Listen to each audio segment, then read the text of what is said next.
तो अब हम देखते हैं कि 30 डिग्री के और 60 डिग्री के स्पेशल एंगल्स का ट्रिग्नोमेट्रिक रेशियो कैसे फाइंड आउट करें। तो इसके लिए एक सिंपल सा सेटअप रेडी किया गया है। सेटअप क्या है, तो हमने एक ट्रायंगल एबीसी बनाया है। ट्रायंगल एबीसी किस तरीके से है कि इसके सारे साइड लेंथ को हम 2x कंसिडर करके चल रहे हैं। 2x इसलिए क्योंकि थोड़ा कैलकुलेशन में इजी पड़ता है ना। तो हमने इसके सारे साइड लेंथ को 2x लेके चला। क्या लिखा हुआ देखो, let triangle ABC be an equilateral triangle with its side 2x।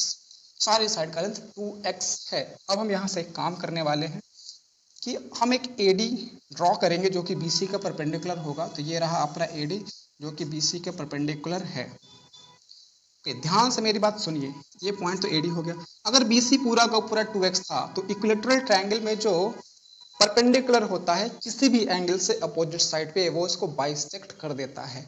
मतलब ये कि अगर ये पूरा का पूरा 2x था तो इतना पार्ट x हो जाएगा और इतना पार्ट x हो जाएगा। बाकी ये अकेले 2x है और ये अकेले 2x है। और खासियत सुनो इस परपेंडिकुलर की, इक्विलैटरल ट्रायंगल में सारे के सारे एंगल कितने के होते हैं, 60 डिग्री के होते हैं।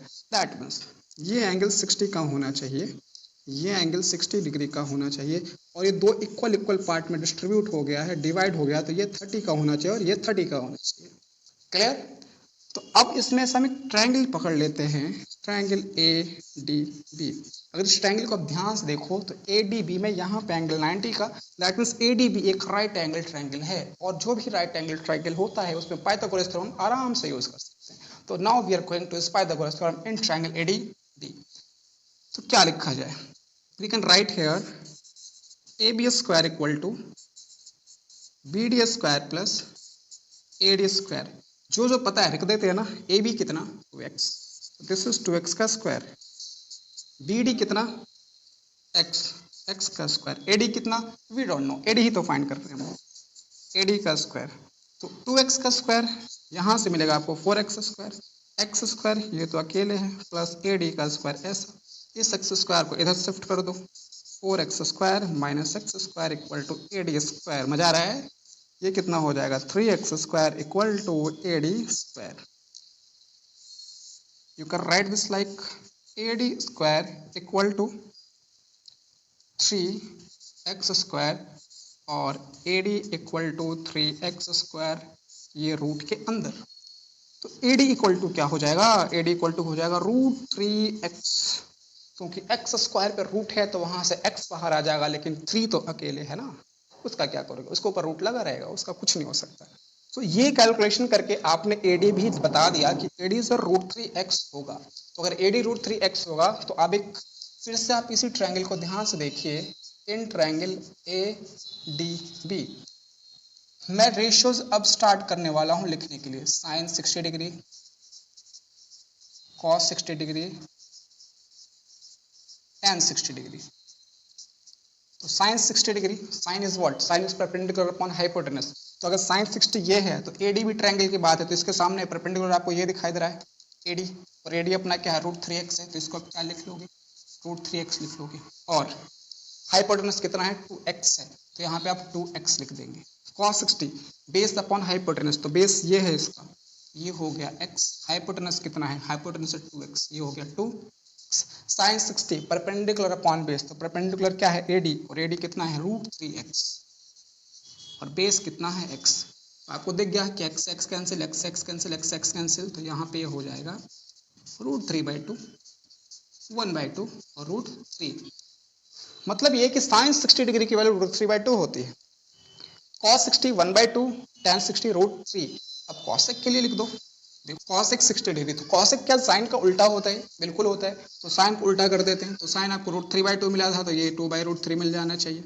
अब लिखते हैं सेक, क्या सेक cos का उल्टा होता है, तो cos 60 आपको 1/2 मिला था, तो ये आपको मिलेगा 2, और cot 60 क्या ये tan का उल्टा होगा, बिल्कुल होगा, तो इसको क्या लिख देते हैं 1/√3 लिख देते हैं। तो अब आपके पास 60 डिग्री के लिए sine, cos, tan, cosec, sec, cot सबका रेशियो मालूम। अब ये आपको याद करना पड़ेगा, कैसे करना वो भी बताएंगे, टेंशन मत लीजिए। चलो अब आगे आते हैं 30 डिग्री पे, इसी ट्रायंगल में, ट्रायंगल ADB में ही साइन 30 डिग्री। तो ट्रायंगल ADB में आपको साइन 30 डिग्री, 30 डिग्री का एंगल कहाँ देख पा रहे हैं आप, ये देख पा रहे हैं क्या, यहाँ this is your 30 degree. That means अब जो भी परपेंडिकुलर बेस और हाइपोटेनस आप बोलोगे इस एंगल के रेफरेंस में डिसाइड करोगे। तो साइन परपेंडिकुलर अपॉन हाइपोटेनस होता है। तो इस बार एंगल 30 इसके सामने जो आपको ये दिखा, ये इस बार काम करेगा परपेंडिकुलर का। आप लिखोगे इसको एक्स वाई। हाइपोटेनस क्या है सर? हाइपोटेनस तो सर यही है, ये नहीं चेंज होता है, ये बड़ा डीट है, चेंज नहीं होता है। तो दिस इज 2x। आगे देखते हैं cos 30 डिग्री। अगर cos 30 डिग्री की बात करें तो 30 डिग्री ये रहा, इसके साथ में ये base, that means AD is your base, और AD कितना है? √3x है। यहाँ पे आप क्या लिखेंगे? √3x लिखें। और हाइपोटेनस कितना है? वो तो 2x ही है, वो कहाँ बदल रहा है। ठीक है, आगे देखो tan 60 डिग्री। tan 60 डिग्री, तो tan is what? Oh sorry 60 not 30, 30 लिख रहे हैं ना लोग, 30।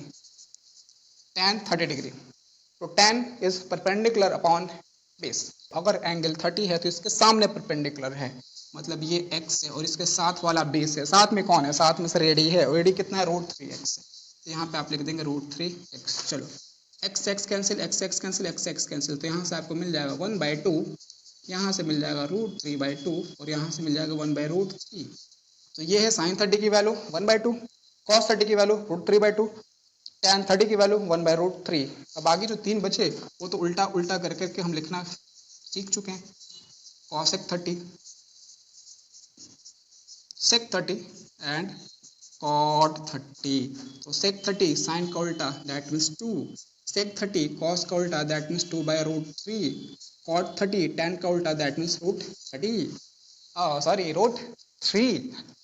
तो आज हमने क्या सीखा? आज हमने सीखा कि 45 डिग्री के सारे ट्रिग्नोमेट्रिक रेशियो कैसे लिखे जाते हैं, 30 डिग्री के सारे ट्रिग्नोमेट्रिक रेशियो कैसे लिखे जाते हैं, और 60 डिग्री के ट्रिग्नोमेट्रिक रेशियो कैसे लिखे जाते हैं। अब आपको करना क्या है, इनको अच्छे से समझना है। इसका एक टेबल बनाएंगे ना, हम एक टेबल बनाएंगे जिसमें सारी वैल्यू होंगी, सारी वैल्यूज होंगे उसमें, कहाँ से लेकर के 0 से 90 का, 0 degree, 30 degree, 45 degree, 60 degree and 90 degree. ये 5 स्पेशल एंगल के ट्रिग्नोमेट्रिक रेशियो आपको याद रखने हैं। एक टेबल बनेगा, वो झटके मतलब चुटकियों में आप वो याद कर लोगे बहुत इजीली। बताएंगे ट्रिक व्रिक, है ना, टेंशन मत लीजिए आप। सो आपको वीडियो कैसी लगी आप कमेंट करके बताइए। अगर आपका कोई डाउट है तो वो भी आप कमेंट करके बताइए, और लर्न करना है तो लर्ननेट पे आइए। Okay, all the best.